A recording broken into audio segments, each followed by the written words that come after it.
Hey everyone, WhatsApp, बहुत बहुत स्वागत है आप सभी लोगों का इस अमेजिंग से सेशन के अंदर। और आज हम लोग यहाँ पे क्या पढ़ने वाले हैं? आज हम लोग कंपनीज एक्ट का चैप्टर नंबर 8 को हम लोग पढ़ने वाले हैं, जिसका नाम है declaration and payment of dividend के रिगार्डिंग पूरी बातचीत मैं आपके साथ यहाँ पे करने वाला हूँ। पूरी चर्चाएं हम लोग यहाँ पे करते हुए चलने वाले हैं। सर, अगर हम लोग डिविडेंड के इस चैप्टर के बारे में बात करें ना, तो कौन से टॉपिक्स को हम लोगों को पढ़ना है? तो अगर हम लोगों को ये सारे टॉपिक्स देखना है, आप एक बार चेक कर सकते हैं। मीनिंग ऑफ डिविडेंड देखना है, इसके अलावा डिक्लेरेशन ऑफ डिविडेंड और उसके रिगार्डिंग जो भी कंप्लायंसेस होते हैं वो कंप्लायंसेस को हम लोग पढ़ेंगे। और सर फिर यहाँ पे अनपेड या अनक्लेम डिविडेंड के अंदर जो चीजें आ रही है, फिर आईएफ आईपीएफ अथॉरिटी और इसके अलावा जो पनिशमेंट्स होते हैं, ये पनिशमेंट के रिगार्डिंग भी हम लोग यहाँ पे बातचीत करने वाले हैं। सबसे पहले समझते हैं सर डिविडेंड का क्या मतलब होता है। तो सेक्शन नंबर 2 क्लॉज 35 क्या कहता है कंपनीज एक्ट का, कि डिविडेंड में इंक्लूड किया जाता है इंटरिम डिविडेंड को। किसे इंक्लूड किया जाता है बोलो? सर डिविडेंड में इंक्लूड करते हैं हम लोग। क्या करते हैं बोलिए? इंक्लूड करते हैं इंटरियम डिविडेंड को इंक्लूड करते हैं। किसको इंक्लूड करते हैं? इंटरियम डिविडेंड को। अब इंटरियम डिविडेंड का मतलब क्या होता है ये अपन आने वाले समय में पढ़ेंगे। लेकिन सर डिविडेंड का सिंपल सा अर्थ क्या होता है कि जो भी कंपनी के प्रॉफिट्स होते हैं ना, उस प्रॉफिट में से कुछ हिस्सा निकाल के मेंबर्स को दे देना। क्या काम है? उस प्रॉफिट में से कुछ हिस्सा निकाल के मेंबर्स को बांट देना, उसे बोला जाता है डिविडेंड। क्या बोला जाता है बोलो? उसको डिविडेंड यहाँ पे बोला जाता है। क्या?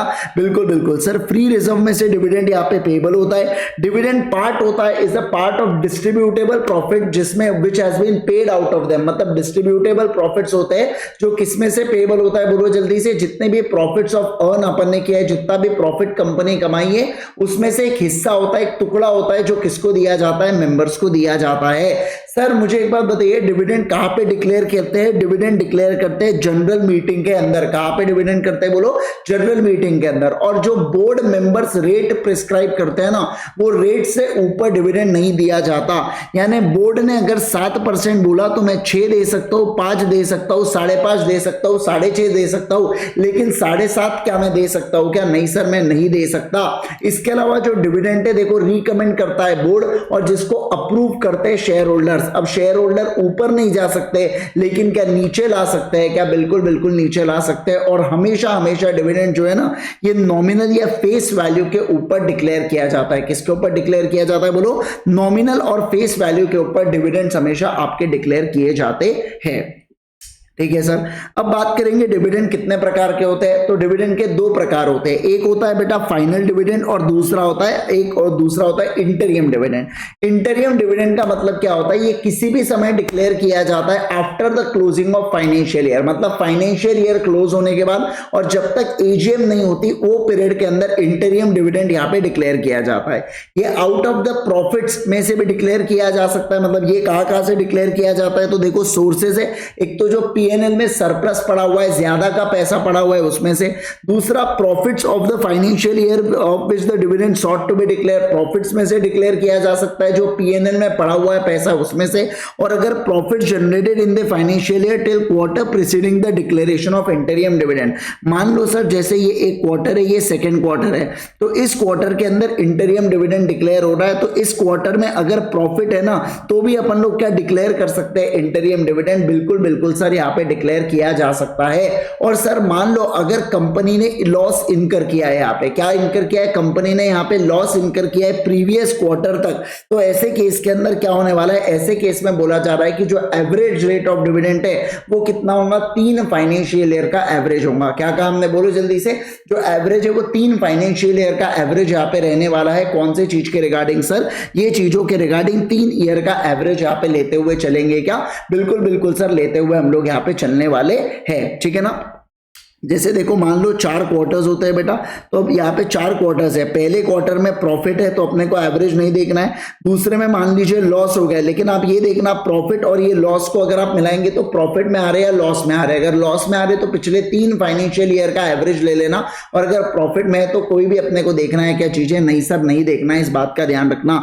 देखो जुलाई में अगर डिक्लेयर कर रहा हूं मैं, तो पिछले 3 मतलब जो 3 महीने यानी कि जो पिछला क्वार्टर है उसमें अगर प्रॉफिट है तो मैं कितना भी अमाउंट डिक्लेयर डिक्लेयर कर सकता हूं? सर लॉस है तो मुझे एवरेज लेना पड़ेगा 3 साल का, वो मैक्सिमम रेट रहने वाला है। जैसे कि मान लीजिए 6%, 12% और 18% डिवाइडेड बाय 3 करूंगा मैं, ये पिछले 3 ईयर के थे, तो 18 36 डिवाइडेड बाय अगर मैं 3 करूं तो 12% आता है।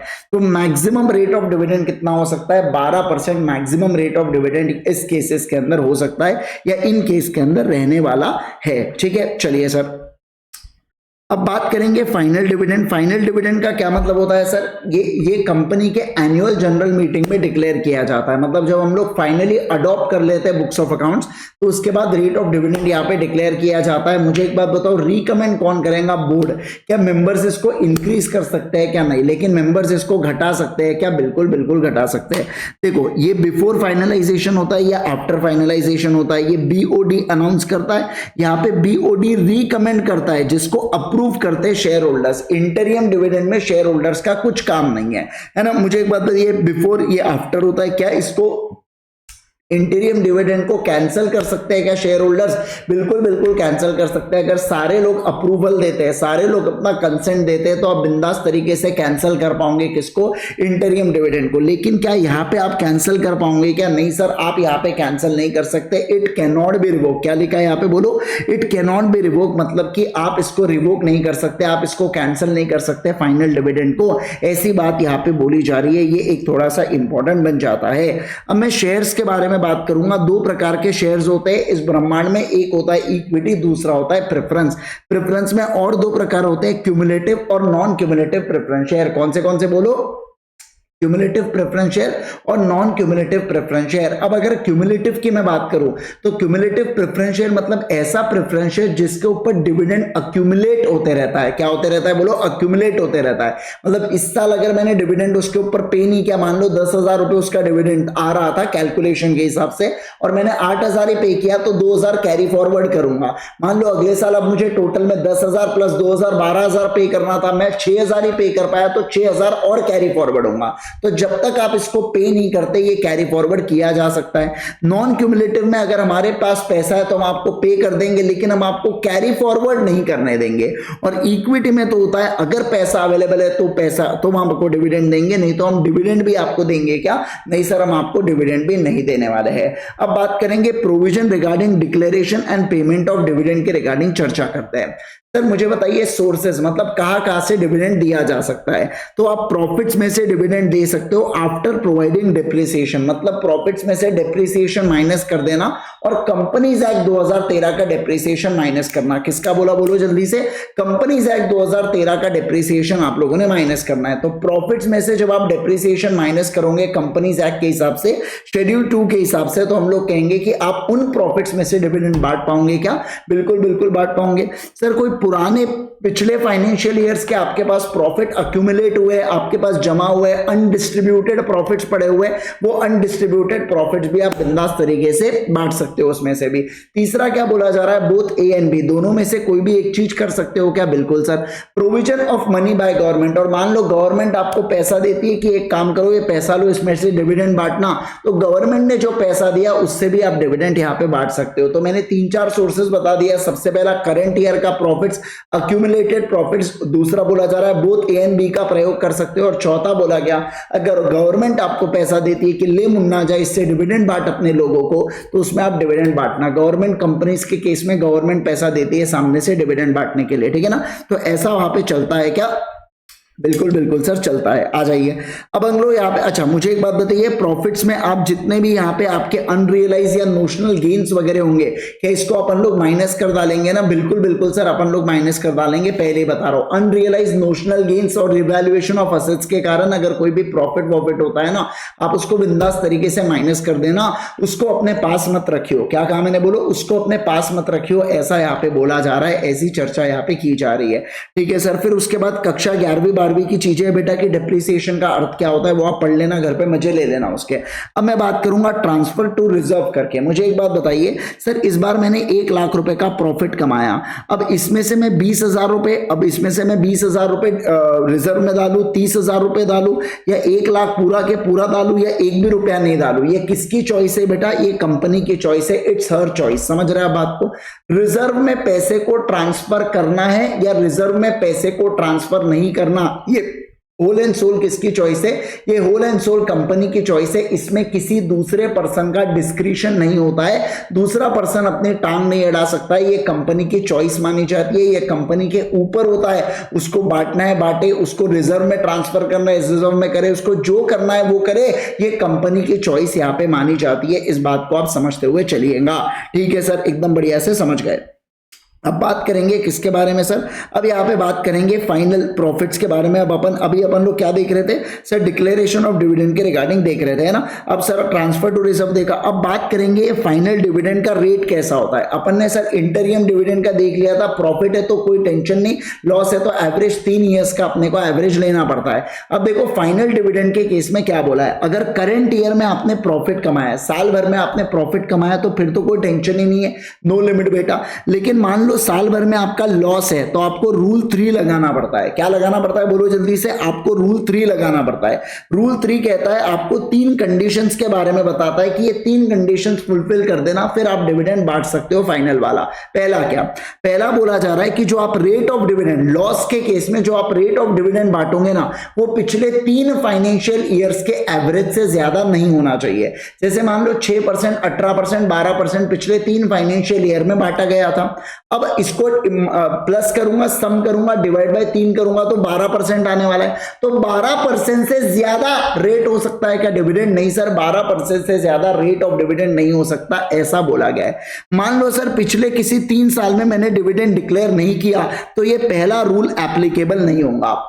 ऐसा इंटरियम में नहीं था, ऐसा यहाँ पे इंटरियम में उसको 0 ट्रीट कर लेना। लेकिन यहाँ पे क्या बोल रहा है? यहाँ पे बोल रहा है पिछले 3 फाइनेंशियल ईयर में किसी एक भी साल आपने डिविडेंड नहीं दिए ना, ये पूरी की पूरी कंडीशन इनवैलिड हो जाती है। अब आप ये कंडीशन को यूज मत करना, आप ये बचे हुए 2 कंडीशंस को यहाँ पे लगाना। क्या करना बोलो? बचे हुए 2 कंडीशंस को यहाँ पे लगाना। तो पहला कंडीशन क्या बोला?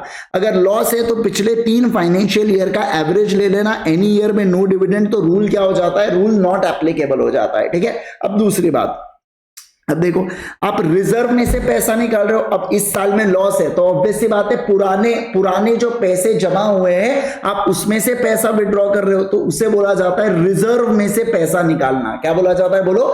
रिजर्व में से पैसा विड्रॉ करना, रिजर्व में से पैसा निकालना।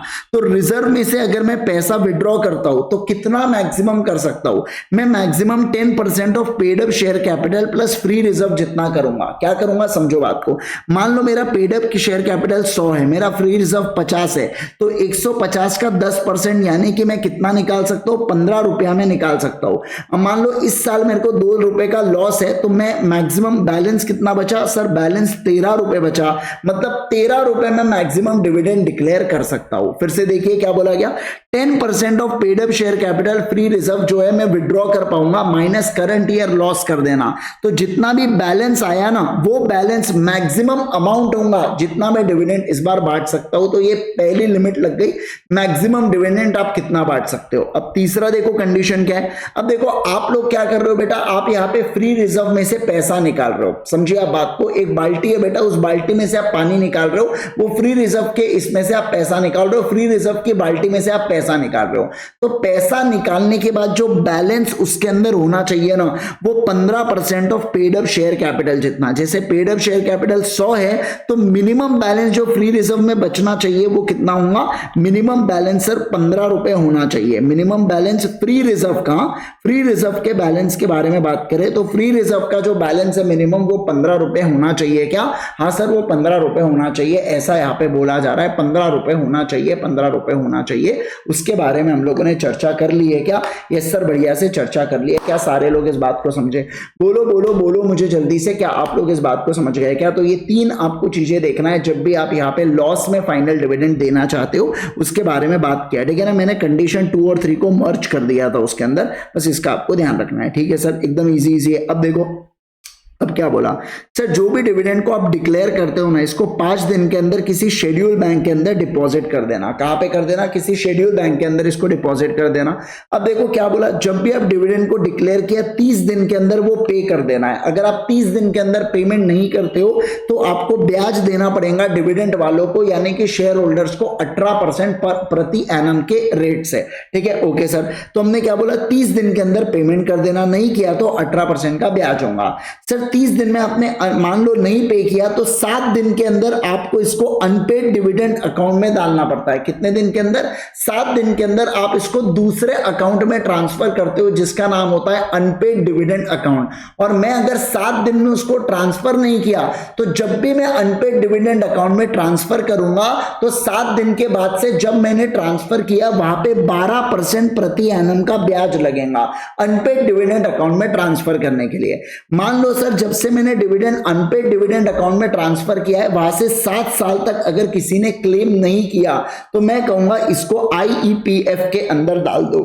कहा डाल दो? बोलो जल्दी से, आईईपीएफ के अंदर डाल दो, ठीक है ना। ओके सर, अब देखिए डिविडेंड कहां पे, अरे क्या हो गया, ब्लॉक क्यों हो गया रे?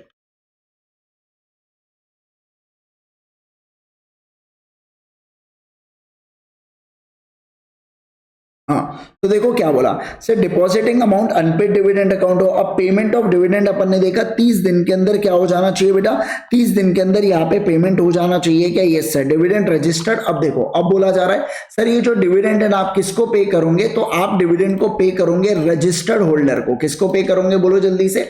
आप डिविडेंड को रजिस्टर्ड शेयर होल्डर को पे करोगे या उसके ऑर्डर पर या किसी बैंकर को। मान लो मिस्टर ए रजिस्टर्ड ओनर है, वो कहता है आईजी सर को पेमेंट कर देना, तो उसके ऑर्डर पर आईजी सर को पेमेंट कर देंगे, या नहीं तो मिस्टर ए के पेमेंट मतलब जो भी बैंकर होगा उसका उसके बैंकर को भी क्या पेमेंट किया जा सकता है क्या?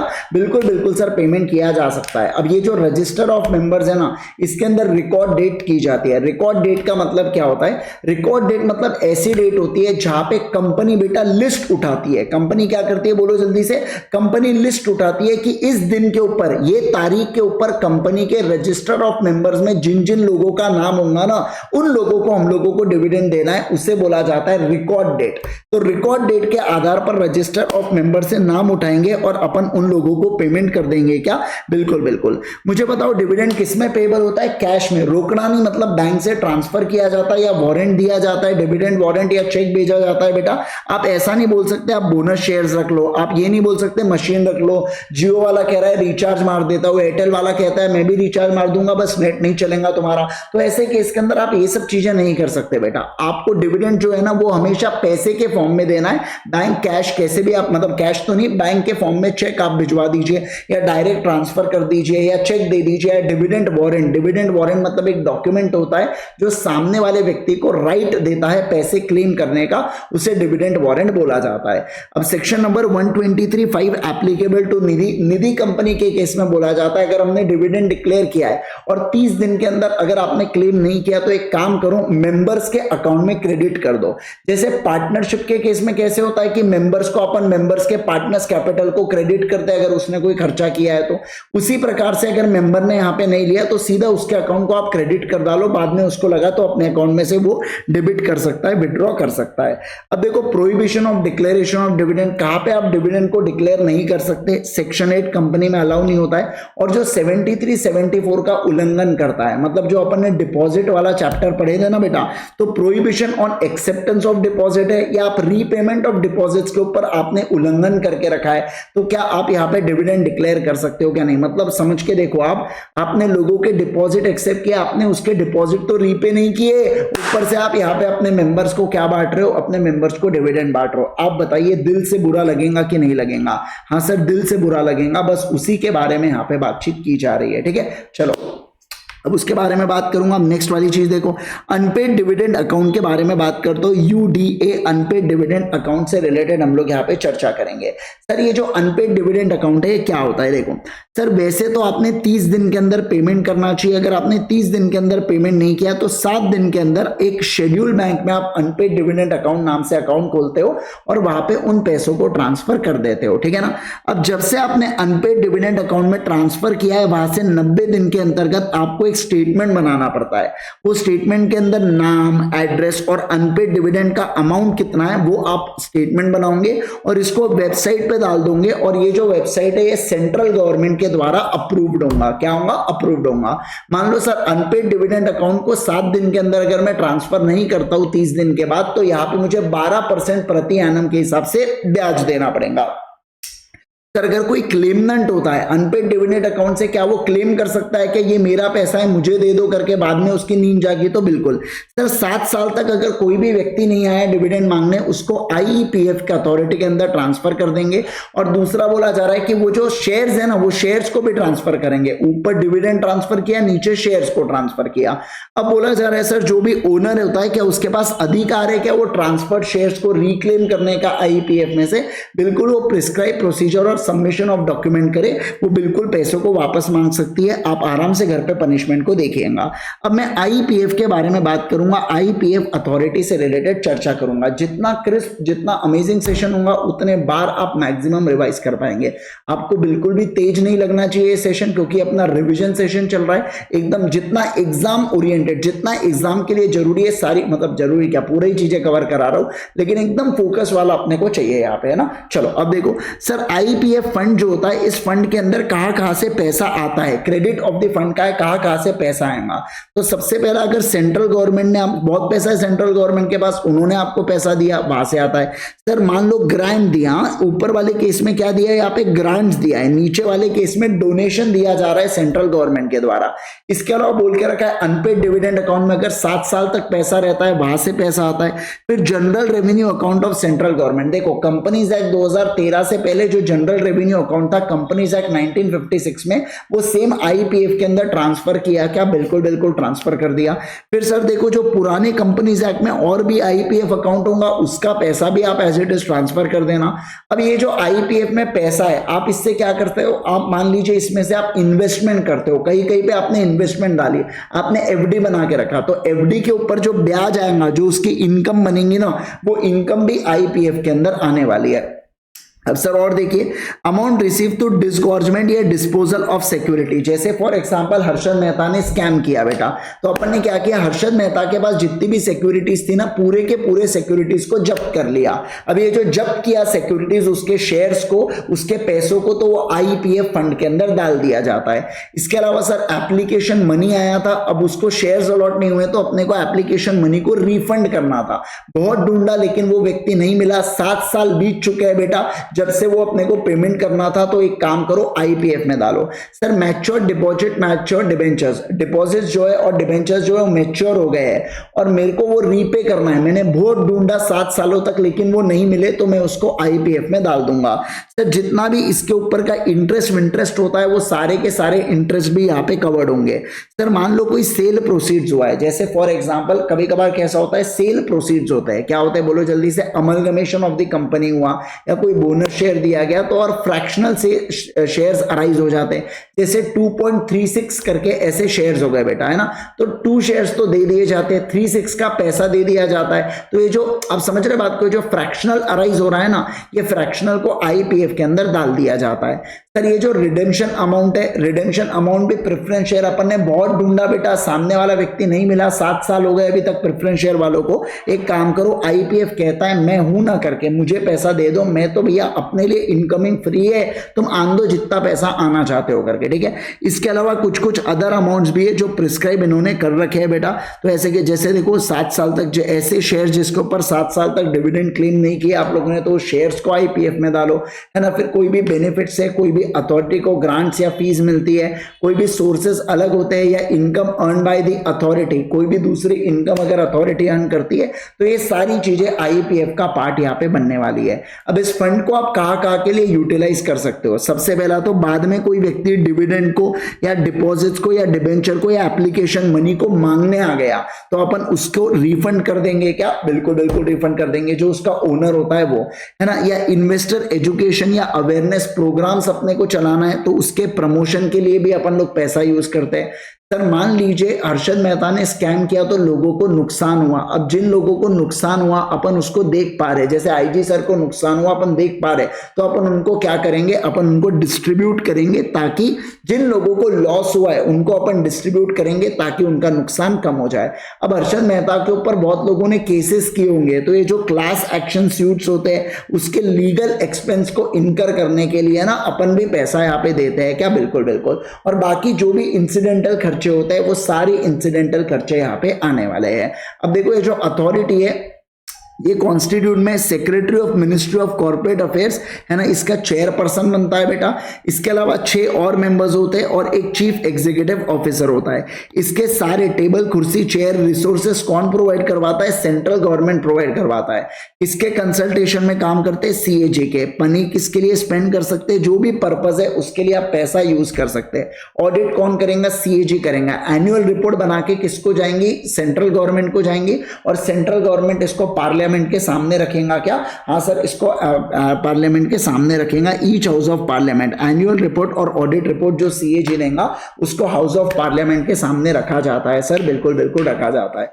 अब देखो कभी कभार क्या होता है, मैंने शेयर्स ट्रांसफर के लिए भेजा हुआ अभी तक, ठीक है, और अभी तक ट्रांसफर नहीं हुआ है और अभी तक शेयर्स ट्रांसफर नहीं हुआ है और उसके बाद की रिकॉर्ड डेट आ जाती है। जैसे देखो क्या बोल रहा हूं मैं, मान लीजिए कैसा होता है, सारे लोग फोकस करना, देखिए मैं क्या कह रहा हूं। मैंने शेयर ट्रांसफर 20 तारीख को भेजा था, रिकॉर्ड डेट 24 को होती है, लेकिन 24 तक है ना दूसरे के नाम से ट्रांसफर नहीं हुए हैं शेयर्स।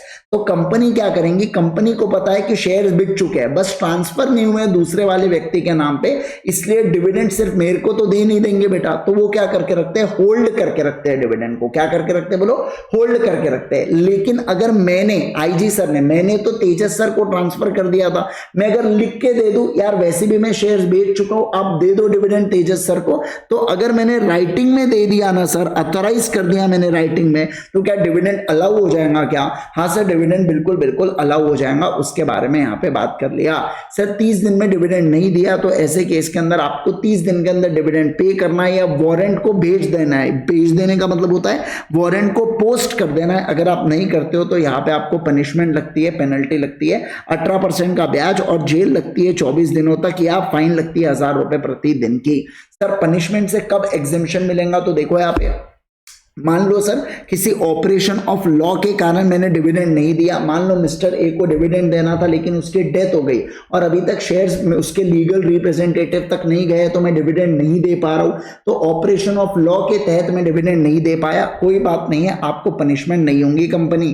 दूसरा देखो क्या बोला, सर मिस्टर ए ने मुझे डायरेक्शन दिया था लेकिन मैं डायरेक्शन को कंप्लाई नहीं कर पा रहा हूं और मैंने इसको कम्युनिकेट भी किया, कंप्लाई नहीं कर पा रहा हूं और मैंने कम्युनिकेट भी किया सामने वाले व्यक्ति को कि मैं नहीं कर पा रहा हूं यार कंप्लाई, तो ऐसे केस में मेरे ऊपर पेनल्टी नहीं लगेंगे। सर कोई डिस्प्यूट अराइज हो रहा है ए और बी के बीच में कि मुझे डिविडेंड मिलेगा, मुझे डिविडेंड मिलेगा, तो मैं डिविडेंड एक को भी नहीं दूंगा इसलिए रोक के रखा हूं। या अगर मैं लॉफुली एडजस्ट कर लेता हूं डिविडेंड को, जैसे कॉल्स इन अरियर्स पड़े हुए हैं तो मैं अरियर्स, मान लो सर डिविडेंड देना था, एक तरफ कॉल्स इन अरियर था, मैंने एडजस्ट कर लिया तो बात बन जाती है क्या? यस सर बिल्कुल बिल्कुल बात यहां पे बन जाती है। और मैं क्या लॉफुली उसको एडजस्ट कर पाऊंगा क्या? बिल्कुल बिल्कुल सर एडजस्ट कर पाऊंगा, ऐसा यहां पे बोला गया है। और इसके अलावा कोई भी अदर रीजन बेटा, द फेलियर टू पे या post dividend within 30 was not due to any default on the part of company. मान लो जैसे लॉकडाउन चल रहा है तो मैं वारंट कैसे भेजूं, हर एक सर्विसेज बंद है, बैंक बंद है, सब कुछ बंद है एग्जांपल के लिए, तो किसी भी अदर रीजन जिसका डिफॉल्ट कंपनी के कारण नहीं था तो मैं कहूंगा सर यहां पे भी एग्जेम्पशन मिल जाता है पनिशमेंट से। सारे लोग इस बात को समझे क्या? फटाफट बोल दीजिए मुझे। एकदम इजी तरीके से अपन ने कंप्लीट चीजों को रिवाइज कर लिया, 30 मिनट के अंदर अंदर रिवीजन का टारगेट था, होप सो अपन लोगों ने अचीव कर लिया हो। यस सर 28 मिनट के अंदर अपना रिवीजन यहाँ पे हो जाता है डिक्लेरेशन डिविडेंड का। अब मैं आपको एक बात बता दूं, अगला रिवीजन जो है बेटा वो चैप्टर 10 के ऊपर सोचा हूं मैंने, ऑडिट एंड ऑडिटर्स। अगर पॉसिबल हुआ तो कल यानी कि 21 फरवरी को ही मैं आपको प्रोवाइड करवा दूंगा, या इनकेस नहीं आ पाया तो मैं 23 से लेके 2 मार्च तक मैं अवेलेबल नहीं हूं नागपुर में, तो यानी कि मैं स्टूडियो में यहाँ पे नहीं रह पाऊंगा, मैं कई काम से बाहर, मतलब कहीं बाहर जा रहा हूं मैं, तो ऐसे केस के अंदर वो 10 दिन हमारे कोई सेशंस नहीं होंगे। लेकिन अगर आप लोगों ने मेरी ऑडिट बैच परचेज की थी तो अब आपके ग्रुप 2 सिंस क्लासेस हो गए, तो मैंने टेस्ट को शेड्यूल करके रखा हूं, पूरे चैप्टर्स की मैंने 6 टेस्ट बनाया और वो 6 जो टेस्ट है ना वो आपको उसके रिगार्डिंग डिटेल वीडियो आपको आपके ऑडिट के लेक्चर्स के सेशन में वहां पे दिखना चालू हो गया होगा, तो प्लीज एक बार चेक कर लेना सारे लोग वो टेस्ट वाले। इसको 6 चैप्टर्स है, अलग अलग दिन के ऊपर आप टेस्ट दे दीजिएगा, वो 6 टेस्ट दे दीजिएगा, आने के बाद मैं आपके साथ डिस्कस कर लूंगा बहुत सारी चीजें उसके अंदर से, ठीक है। तो अभी कुछ दिन हमारे रिविजन्स नहीं होंगे, ये सारे रिविजन्स अपने हो जाते हैं। मैं कोशिश करूंगा कि कल चैप्टर 10 रिकॉर्ड करके कल वो भी मैं आप लोगों के लिए अपलोड करवा दूं, ठीक है। तो ये सारी चीजें अपनी हो जाती है फिनिश बढ़िया से। इसके अलावा अगर मैं बात करूं, इसके अलावा जो है अगर आपको चाहिए तो आप जनरल क्लॉजेस एक्ट जो है ना आप सर्च कर सकते हैं यूट्यूब के ऊपर, जो मैंने जनरल क्लॉजेस एक्ट है और इंटरप्रिटेशन ऑफ स्टैट्यूट है, इसके जो रिवीजन वीडियोस है ना आप उससे भी अपना काम चला सकते हैं। वो सेम रिवीजन वीडियोस जो मैंने पहले लिया था वो अभी भी May 24 के लिए एप्लीकेबल होते हैं, है ना। तो आप बिंदास तरीके से आप उसको देख सकते हैं। हो सकता है वो कोई दूसरे यूट्यूब चैनल्स के ऊपर हो, वो भी हो सकता है, बट आप बिंदास देख सकते हैं, कोई प्रॉब्लम उसके अंदर नहीं है, ठीक है ना, परफेक्ट है। कंपनीज एक्ट के बचे हुए चीजें मैं बाद में करवा दूंगा, आते बराबर मैं सबसे पहले एलएलपी का रिवीजन आपको करवा दूंगा और फिर कंपनीज एक्ट के बाकी सब चीजें मैं चालू करवा दूं। मैं सोच रहा हूं चैप्टर नंबर 3, 4 और 7 में लाइव लूं आप लोगों के साथ, ताकि क्या होता है वो ज्यादा इंपॉर्टेंट चैप्टर्स है, ज्यादा वेटेज रखते हैं, तो एकदम बढ़िया से चीजें हो। होप सो सारे रिवीजन वीडियोस आपको पसंद आ रहे हो। लेक्चर को लाइक करेगा, वीडियो को लाइक कीजिएगा और इसके अलावा कमेंट में जरूर बताना आपको सेशन कैसा लगा। Till then